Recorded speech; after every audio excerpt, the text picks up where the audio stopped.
Welcome back to Health Guru. Trying something new. This week we are exploring intimacy and communication. Intimacy is a topic that we often think we understand, but the truth is that it is much more complex than many of us realize. It is about truly connecting with another person on multiple levels: emotional, mental, physical, and even spiritual. When we talk about emotional intimacy, we're talking about being vulnerable and feeling safe enough to share our deepest feelings and thoughts with our partner. Mental intimacy is all about connecting on an intellectual level. Do you enjoy having deep conversations? Do you make each other laugh? These are signs of mental intimacy. Physical intimacy isn't just about sex.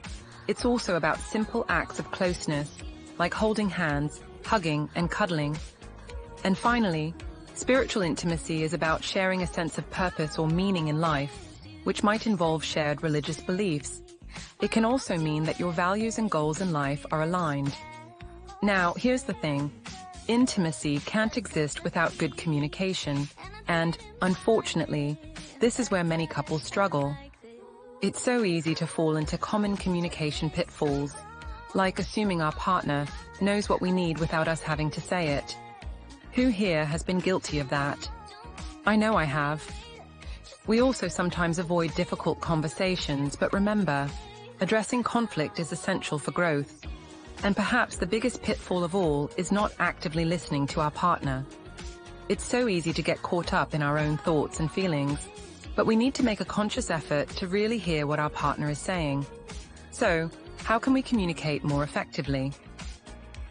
First and foremost, practice active listening. Put down your phone, make eye contact, and really focus on what your partner is saying. Be direct and honest about your needs, but do it in a compassionate way. For example, instead of saying, "You never listen to me," try saying something like, "I feel unheard when I don't get a response after I share something important with you." See the difference? Finally, remember that communication is a two-way street. It's not just about expressing yourself. It's also about being receptive to what your partner has to say.